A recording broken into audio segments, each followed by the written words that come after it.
Hello and welcome to Inside Scoop. I'm Sumi and joining me is Josh Lowensohn, staff writer for CNET.com. Josh, thanks for being with us. My pleasure. Especially just hours after you got off a plane coming from vacation.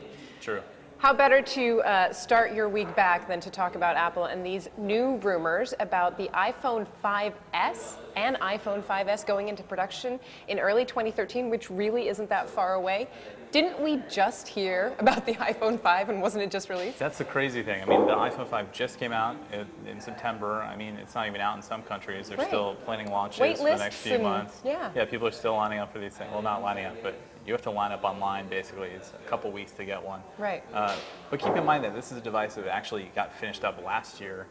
It went into production early in the year. They were building them up, and that's how it happens. I mean, these things take months to make in the scale that we're talking, which is millions of units. Okay, so let's first talk about the rumor. Where did it originate from? A Chinese publication. Tell us about that and whether or not this is a reliable source historically. Sure. So it did come from China Times.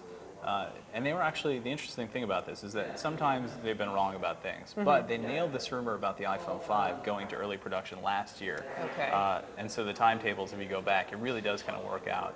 The really unexciting part about this rumor is that it's the iPhone 5S. When you're talking about iterations, the S models, we've had the 3GS, we had the 4S, it's safe to say we're going to get the 5S too. This is technically not an exciting product. It's an iteration. They usually, speed it up a little bit. They'll add a better camera, maybe some improved wireless. That's not sexy, right? I mean, Right. it's just. It obviously doesn't have the excitement around it that the 5 had around it. Right. I think the key thing to think about with these kind of rumors is when we're talking cell phones, you get people who are on contracts. So they get a new phone every typically 2 years. So you get these groups of people, these waves. So we've seen it with the 4 and the 4S and now with the 5 of these people who buy in these cycles. And something like the 5S would, be just in point with that whole iterative process. The iPad 4, when it was announced along with the iPad mini, that kind of took people by surprise. And a lot of people were angry because they had just bought the iPad 3.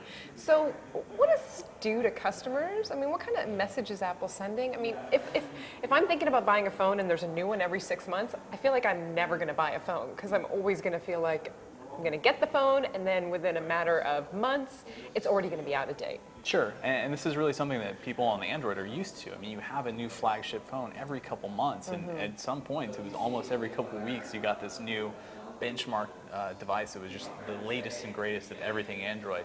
But Apple fans get their knickers in a twist once you get off the product cycle, you know what I mean? They do, and that's what complicates it with something like this whole S class of device. The people are really looking for that big jump, don't get it. But the people who need a new device and want something that's a little bit better, it's right there. It's right on time for them. So if it does indeed go into production in early 2013, then we won't see it for 6 months after that? Is that? Presumably that means it would be a summer release, and that's Okay. what we used to have with the iPhone 4, and then it moved to the fall with the 4S, and obviously with the 5 too.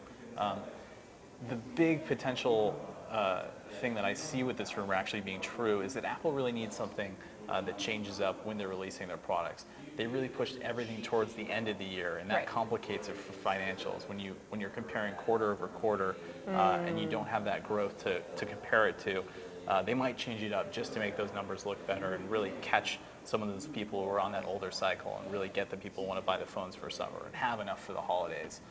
Something that might be a problem with the 5. All right, Josh, if these rumors start to percolate more, you'll keep us honest and let us know, right? Definitely. For Inside Scoop, I'm Sumi Das. Thanks for watching.